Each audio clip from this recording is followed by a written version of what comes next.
Sean ustedes bienvenidos, una vez más, a Los Límites de Gaia. En esta ocasión, nos sumergiremos en el primer arco del particular universo mágico de una de las consideradas mejores plumas que ha dado la ciencia ficción y fantasía estadounidense, Ursula K. Le Guin. Sin más que decir, comenzamos con este cuarto especial del canal.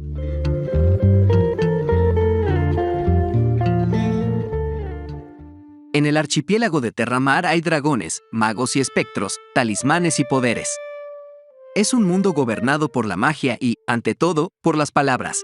Cada cosa posee un nombre verdadero, el designado durante la creación, cuyo conocimiento otorga a los hechiceros el dominio sobre los elementos y los animales. Sus gentes, sencillas y tranquilas, tienen como único objetivo conseguir la paz y la sabiduría. En los dos primeros volúmenes asistimos a las etapas de formación y crecimiento del aprendiz de mago Head y la joven sacerdotisa Tenar. Ambos experimentarán una serie de aventuras que los transformarán profundamente, les harán crecer y liberarse de sus miedos y represiones para convertirse en auténticos héroes que colaboren en el restablecimiento del equilibrio cósmico. En las siguientes novelas asistiremos a la grave crisis que azota el archipiélago de Terramar. La magia está desapareciendo. Head, que ya se ha convertido en el archimago, deberá abandonar a su amada Roque para descubrir el origen de la desgracia y restaurar el equilibrio. Junto al joven príncipe Arren, emprenderá un arriesgado viaje que los llevará hasta los confines de su mundo, hasta la costa más lejana. Muchos años después, el mal medra y por doquier reinan el temor y la incertidumbre. Magos y reyes quieren que una mujer de Gaunt les muestre el camino. De este modo, Tenar, la sacerdotisa de Atuan, se unirá a Head y junto a la pequeña Terru se enfrentarán al nuevo enemigo. Crítica y lectores coinciden en que Terramar es un universo literario tan sólido e inolvidable como el de J.R.R. Tolkien. Todo amante de la Tierra Media debería adentrarse en estas páginas repletas de belleza, fantasía, emociones y alegorías que trascienden el género y ofrecen enseñanzas y entretenimiento con la maestría de una de las mayores escritoras de todos los tiempos. Sinopsis. En el mundo de Terramar hay dragones y espectros, talismanes y poderes, y las leyes de la magia son tan inevitables y exactas como las leyes naturales. Un principio fundamental rige en ese mundo, el delicado equilibrio entre la muerte y la vida, que muy pocos hombres pueden alterar o restaurar, pues la restauración del orden cósmico corresponde al individuo que se gobierna a sí mismo, el héroe completo capaz de dar el paso último, enfrentarse a su propia sombra, que es miedo, odio, inhumanidad. Análisis. El Mago de Terramar es la primera parte de la saga de las historias de Terramar, creada por la escritora estadounidense Ursula K. Le Guin, y está, Esta primera parte consta, al menos en la versión que tengo, de poco más de 200 páginas, divididas en 10 capítulos. La historia arranca con Head, que, de niño, y por circunstancias de sobrevivencia, ha demostrado ciertos particulares poderes, mismos que llaman la atención. Dado lo anterior, un mago, de nombre Ogión, decide llevárselo para entrenarlo y llevarlo a una institución de instrucción mágica. Así comienza el viaje de nuestro protagonista, donde, por impaciente, ignorante y, sobre todo, soberbio, cometerá graves errores que le traerán funestas consecuencias que tendrá que afrontar como pueda. Quizá, lo más interesante de la novela sea el incipiente sistema de magia. En el mundo de Terramar, las palabras lo son todo. En este sentido, hay que tener paciencia para conocer el nombre de todas las cosas en la lengua antigua. Por lo que, si las cosas son infinitas, el conocimiento y aprendizaje nunca terminará. Adicionalmente, la práctica de la magia siempre tiene consecuencias. Depende de lo que se haga, será el impacto que tendrá en el mundo. Una manipulación del clima aquí podría representar una catástrofe climática allá, etc. En este mundo, invocar y transformar son las dos formas que adquiere la magia. Llegado a la escuela mágica, y por querer demostrar que es mejor que uno de sus compañeros, Head intenta invocar un poder que claramente no puede controlar, traer a este mundo a un muerto. La criatura que convocó Head trajo consigo a otra, que ahora ronda libre sobre el mundo en búsqueda de Head para hacer el mal. Es la sombra de su orgullo, la sombra de su ignorancia. Hasta aquí puedo contar de la trama. Sin embargo, la realidad es que la historia es muy simple, y se puede deducir para dónde se dirige el final desde mitad de la obra. Y es que creo que este es el gran problema con la novela, que, a pesar de ser corta, se siente que solo se extiende sin más. Creo que la historia perfectamente pudo haber sido un cuento largo.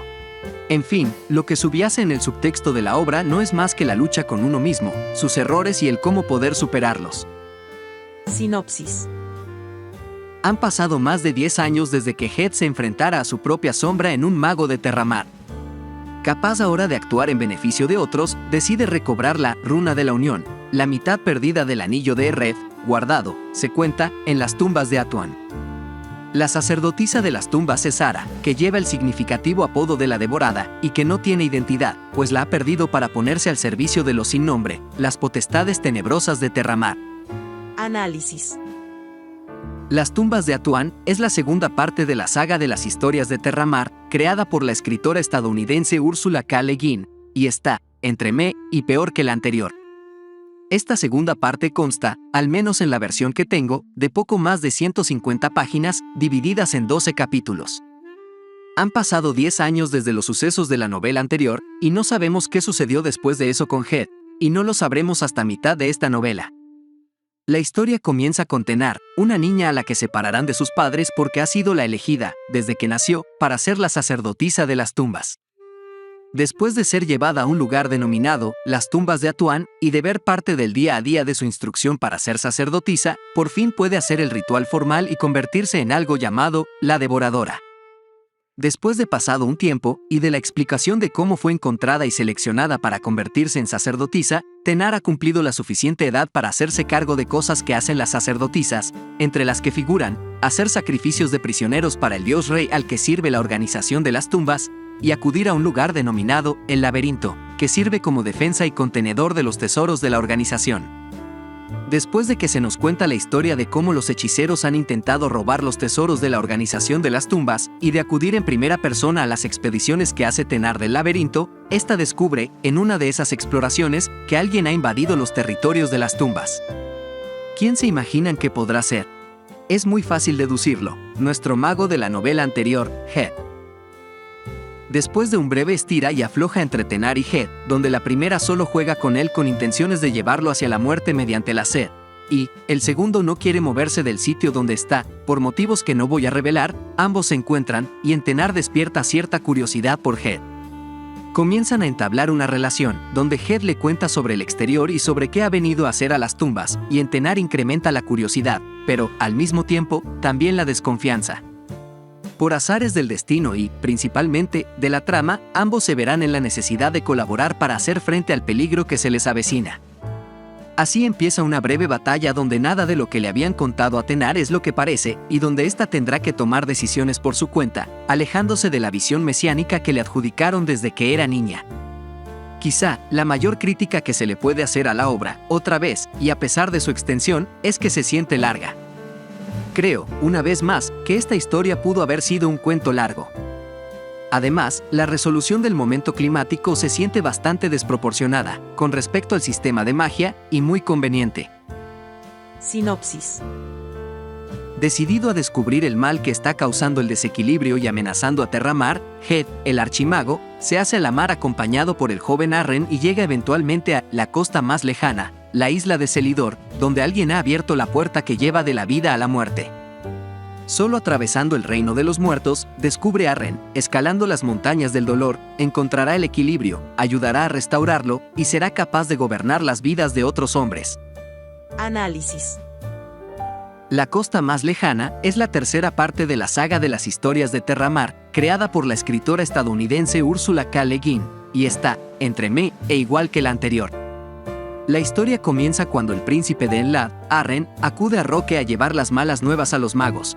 Al parecer, la magia está desapareciendo de Terramar. Head, a quien se dirigió Arren, también escucha su deseo. Quiere quedarse en Roque para aprender las artes mágicas. El ahora archimago más sabio y reconocido de todo Terramar, aunque primero reticente de las súplicas del príncipe, termina accediendo. Además, en lo concerniente a lo que supuestamente está sucediendo con la magia, le dice que los magos celebrarán consejo para dilucidar qué acciones tomar. En una conversación con un sirviente de los magos, este le dice a Arren que hay una legendaria profecía que reza de la siguiente manera: heredará mi reino aquel que haya cruzado en vida el país de las tinieblas y llegue hasta las costas más lejanas del día. Sin caer en spoilers, esta frase es importantísima para la trama. Regresando al consejo, este ha deliberado que no existen pruebas suficientes para sostener que la magia está desapareciendo. Sin embargo, hay consenso de que sí, efectivamente algo está sucediendo en Terramar. Por lo cual, el viejo archimago, recluido ya hace tiempo en Roque, ha decidido emprender un nuevo viaje, esta vez para recabar información sobre el fenómeno acaecido, y postula a Arren para que lo acompañe. Creo que hasta aquí puedo contar de la trama. Empero, en el inicio de su viaje por mar, Head le menciona a Arren que quizás lo que está perturbando el mundo de la magia es la maldad de los hombres. Según Head, posiblemente alguien está intentando estirar la vida más de la cuenta. Esto es relevante, ya que, como se sabe, la magia en el mundo de Terramar tiene un costo. Un costo, a veces, que se tiene que pagar con la propia vida. Solo basta recordar lo sucedido en la primera entrega de la saga. Así, el viejo Head y el joven Arren visitarán diferentes territorios en búsqueda de pistas que los conduzcan al origen del mal, mientras observan los estragos que provoca la ausencia de la magia en todo Terramar. En un punto de la historia, Head le cuenta a Arren que otrora un mago, bajo el mote de Araña, estuvo trasteando con la magia para atraer a los espíritus de los muertos. Empero, a diferencia de Head, que sucumbió ante su ignorancia y, sobre todo, soberbia, no lo hacía para demostrar qué tan poderoso era, sino, por simple avaricia, cobraba por invocar a los muertos. Después, se declinó por otros derroteros más trascendentales, que, por razones de spoiler, no puedo revelar. Cabe resaltar que, esta tercera entrega, se siente como una especie de antítesis de la primera novela, como una novela espejo. Es decir, ahora es Head el que tiene que llevar a buen puerto a un pupilo, como a él lo llevó su maestro, Ogión. Y, a diferencia de Head en su juventud, que se sentía todopoderoso y pecaba de soberbio, Arren es todo lo contrario. No confía en sí mismo y tampoco siente tener capacidades fuera de las que le han enseñado en el reino, que se limitan a la utilización de un par de armas. Arren, producto de conocer al Head humano y no al mítico ser del que dan cuenta las historias y cantares, se cuestionará cómo es que un sujeto como él ha llegado a ser considerado el más grande mago de la actualidad. Sin embargo, y poco a poco, irá descubriendo el porqué, al mismo tiempo que él mismo descubre su camino y confronta a sus miedos, principalmente a la muerte. Lo más criticable sigue siendo lo mismo que lo de las otras dos obras, la extensión.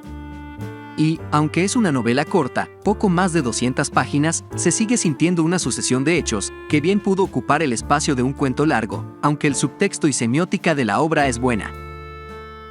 Gracias por ver el video. Déjanos tu like y comenta, si la has leído, ¿qué te pareció la lectura? O, por el contrario, si se te antoja leerla. Recuerda suscribirte al canal y activar la campanita de las notificaciones para que no te pierdas ninguno de nuestros videos. Hasta un próximo viaje literario.